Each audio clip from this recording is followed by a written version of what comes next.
പ്രാച്ചി capital limited അവരുടെ bond issue ചെയ്തിട്ടുണ്ട്.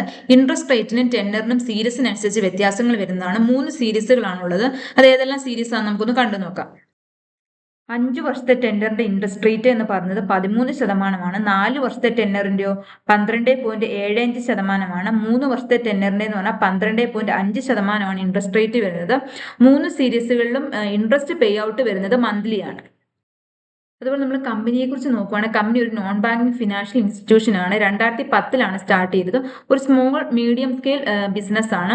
Company provide ചെയ്യുന്ന സർവീസ് എന്ന് പറഞ്ഞു കഴിഞ്ഞാൽ മിഡ് സൈസ് ബിസിനസ്സുകൾക്ക് ലോൺ പ്രൊവൈഡ് ചെയ്യുന്നുണ്ട് അവരുടെ ഗ്രോത്തിനും എക്സ്പാൻഷനും വേണ്ടി. അതുപോലെ തന്നെ റിയൽ എസ്റ്റേറ്റ് ഡെവലപ്പേഴ്സിനും കമ്പനി ലോൺ പ്രൊവൈഡ് ചെയ്യുന്നുണ്ട്. ബോണ്ട് ഇഷ്യൂ ആയിട്ട് റിലേറ്റഡ് ആയിട്ടുള്ള ഡീറ്റെയിൽസ് നോക്കുകയാണെങ്കിൽ IPO ഓപ്പണിംഗ് ഡേറ്റ് തുടങ്ങിയത് December 11 മുതലാണ്. IPO ക്ലോസിംഗ് ഡേറ്റ് എന്ന് പറഞ്ഞാൽ December 24.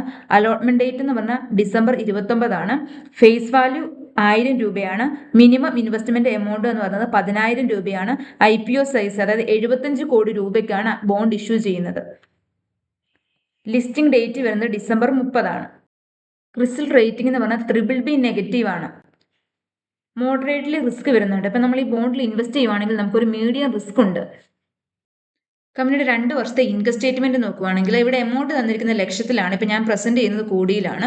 2024 കമ്പനിയുടെ റവന്യൂ ഫ്രം ഓപ്പറേഷൻ എത്രയാണ്? 42 കോടിയാണ്. അത് 2025 ആയപ്പോഴത്തേന് 55 കോടിയായിട്ട് കൂടിയിട്ടുണ്ട്. അതുപോലെ കമ്പനിയുടെ എബിറ്റ് നോക്കുകയാണെങ്കിലോ പ്രോഫിറ്റ് ബിഫോർ ടാക്സ് നോക്കുകയാണെങ്കിൽ 2024 14 കോടിയായിരുന്നു. അത് 2025 ആയപ്പോഴത്തേനും 16 കോടിയായിട്ട് കൂടിയിട്ടുണ്ട്. അതുപോലെ കമ്പനിയുടെ പ്രോഫിറ്റ് ഫോർ ദ പീരീഡ് നോക്കുകയാണെങ്കിൽ 2024 11 കോടിയായിരുന്നു. അത് 2025 ആയപ്പോഴത്തേനും 12 കോടിയായിട്ട് കൂടിയിട്ടുണ്ട്. കമ്പനിയുടെ EPS ഏർണിംഗ് പെർ ഷെയർ നോക്കുകയാണെങ്കിൽ 2024 5.15 പൈസയായിരുന്നു.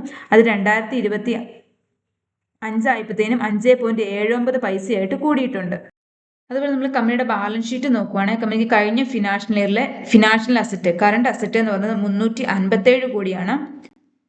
അതുപോലെ കറണ്ട് ലയബിലിറ്റിയോ ഫിനാൻഷ്യൽ ലയബിലിറ്റി ടോട്ടൽ എത്രയാണ്? 282 കോടിയാണ്. നമുക്ക് കാണുമ്പോൾ തന്നെ മനസ്സിലാകും കറണ്ട് അസറ്റ് കറണ്ട് ലയബിലിറ്റിയെക്കാളും കൂടുതലാണ്. ഏതൊരു കമ്പനിക്കും എപ്പോഴും കറണ്ട് അസറ്റ് കൂടി നിൽക്കുന്നതാണ് നല്ലത്. അതായത് ഇപ്പം ഏതെങ്കിലും ഒരു സിറ്റുവേഷനിൽ കമ്പനിക്ക് അടച്ചു പൂട്ടേണ്ട ഒരു സിറ്റുവേഷനിൽ വരുവാണെങ്കിൽ ആ സമയം ഈ കറണ്ട് അസറ്റ് യൂസ് ചെയ്തുകൊണ്ട് ഈ കറണ്ട് ലയബിലിറ്റി കോമ്പൻസേറ്റ് ചെയ്യാൻ സാധിക്കും.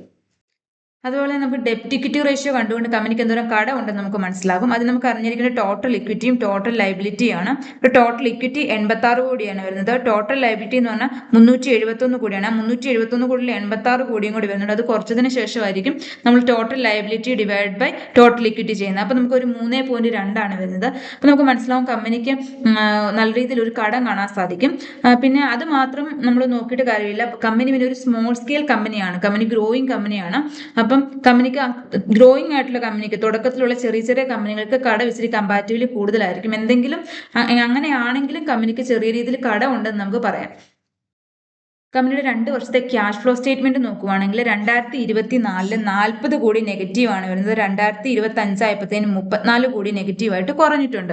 ഇപ്പം നമ്മളിപ്പം പഠിച്ചുകൊണ്ടിരിക്കുന്ന ഫിനാൻസ് കമ്പനിയാണ്. ഈ ഫിനാൻസ് കമ്പനിയിൽ കൂടുതലും അവരുടെ കോർ ഓപ്പറേഷൻ എന്ന് പറഞ്ഞു കഴിഞ്ഞാൽ ലോൺ കൊടുക്കുക. അപ്പം ക്യാഷ് ഔട്ട്ഫ്ലോ ആണ് വരുന്നത്. അപ്പം cash flow from operating activity negative ആകാനാണ് ചാൻസ് കൂടുതൽ. പക്ഷേ നമ്മൾ ആ ലോൺ കൊടുക്കുന്ന എമൗണ്ട് തിരിച്ച് പ്രിൻസിപ്പൽ എമൗണ്ട് ഇൻട്രസ്റ്റ് നമുക്ക് തിരിച്ച് ലഭിക്കുമല്ലോ. ബട്ട് വേറൊരു കാര്യം, എപ്പോഴും ഇങ്ങനെ നെഗറ്റീവ് ആയിക്കൊണ്ടിരിക്കുകയാണെങ്കിൽ കമ്പനിയുടെ ലിക്വിഡിറ്റി അത് ബാധിക്കുന്നതാണ്. Cash flow from investing activity നോക്കുകയാണെങ്കിൽ 2024 2 കോടിയായിരുന്നു. 2025 ആയപ്പോഴത്തേനും 18 കോടിയായിട്ട് കൂടിയിട്ടുണ്ട്. അവർ കൂടുതൽ ഇൻവെസ്റ്റ് ചെയ്തിട്ടുണ്ട് അവരുടെ കമ്പനിയുടെ എക്സ്പാൻഷനും ഗ്രോത്തിനും വേണ്ടി. അതുപോലെ net cash flow from investing activity നോക്കുകയാണെങ്കിൽ 2024 59 കോടിയായിരുന്നു. അത് 2025 ആയപ്പോഴത്തേനും 38 കോടിയായിട്ട് കുറഞ്ഞിട്ടുണ്ട്. എപ്പോഴും cash flow from financing activity negative ആയിട്ടാണ് ഇരിക്കുന്നത് നല്ലത്. കാരണം cash flow from financing activity എന്ന് പറഞ്ഞാൽ നമ്മൾ ഇക്വിറ്റി ഇഷ്യൂ ചെയ്തും ബോണ്ട് ഇഷ്യൂ ചെയ്തൊക്കെ കിട്ടുന്ന പൈസയാണ് പോസിറ്റീവ് ആയിട്ടിരിക്കുന്നത്. അല്ലെങ്കിൽ നമ്മൾ ഇപ്പം പ്രോഫിറ്റബിൾ ആയിട്ടുള്ള കമ്പനി ആയിരിക്കും ഡിവിഡൻഡ് ഇഷ്യൂ ചെയ്യുന്നതും ഡിവിഡൻഡ് ഈൽഡ് പ്രൊവൈഡ് ചെയ്യുന്നതും. അതുപോലെ തന്നെ അവരുടെ ഇക്വിറ്റി അതായത് അവരുടെ ഷെയർ റീപർച്ചേസ് ചെയ്യുന്നതും അതുപോലെ തന്നെ ബോണ്ടൊക്കെ സെറ്റിൽ ചെയ്യുന്നത്. അതുപോലെ നമ്മൾ കമ്പനിയുടെ ഒരു 4 വർഷത്തെ ഇൻകം നോക്കുകയാണെങ്കിൽ ഒരു 80% കൂടുതലും ഇൻകം ജനറേറ്റ് ചെയ്തിരിക്കുന്ന റിയൽ എസ്റ്റേറ്റ് ലോണിന്റെ ഇൻട്രസ്റ്റിൽ നിന്നാണ്. അതായത് 2025-2026 ഫിനാൻഷ്യൽ ഇയറിൽ സെപ്റ്റംബർ വരെയുള്ള കണക്ക് നോക്കുമ്പോൾ 88%, അതുപോലെ തന്നെ 2025 88%, ഇത് 2024 98%, 2023 ഫിനാൻഷ്യലിൽ 96% ഇൻകം ജനറേറ്റ് ചെയ്തിരിക്കുന്ന റിയൽ എസ്റ്റേറ്റ് ലോണിന്റെ ഇൻട്രസ്റ്റിൽ നിന്നാണ്. അതായത് ഇപ്പം ഇനി റിയൽ എസ്റ്റേറ്റിൽ എന്തെങ്കിലും ചേഞ്ചസ് വരുവാണെങ്കിൽ കമ്പനിയുടെ ഇൻകത്തിൽ, കമ്പനിയുടെ ഗ്രോത്തിലും എക്സ്പാൻഷനിലും ഒക്കെ നല്ല രീതിയിൽ എഫക്റ്റ് ചെയ്യും. അതുപോലെ തന്നെ കമ്പനിക്ക് ഒരു 267 കോടി കടമുണ്ട്. ആ കടത്തിന്റെ റീപേയ്മെന്റ് എന്തെങ്കിലും മാറ്റങ്ങൾ കമ്പനിക്ക് വരുവാണെങ്കിൽ കമ്പനിയുടെ ഗ്രോത്തിനെ അത് നല്ല രീതിയിൽ എഫക്റ്റ് ചെയ്യുന്നതാണ്. ഓവറോൾ നമ്മളൊന്ന് സമ്മറൈസ് ചെയ്ത് നോക്കുവാണെങ്കിൽ കമ്പനി ഒരു ഫിനാൻഷ്യൽ സെക്ടറിലുള്ള ഒരു കമ്പനിയാണ്. നല്ല രീതിയിൽ കോമ്പറ്റീഷൻ ഉള്ള ഒരു ഫീൽഡാണ്. കമ്പനി നമുക്ക് 13% ബോണ്ടിന് ഇൻട്രസ്റ്റ് പ്രൊവൈഡ് ചെയ്യുന്നത്. അപ്പം അതിനനുസരിച്ച് നമുക്ക് നല്ല രീതിയിൽ ഒരു റിസ്ക് ഉണ്ട്. ഞാൻ ഈ വീഡിയോ ഒരിക്കലും ഒരു സ്റ്റോക്ക് റെക്കമെൻഡേഷൻ അല്ല, എഡ്യൂക്കേഷണൽ പർപ്പസിന് വേണ്ടി മാത്രം ചെയ്യുന്നതാണ്.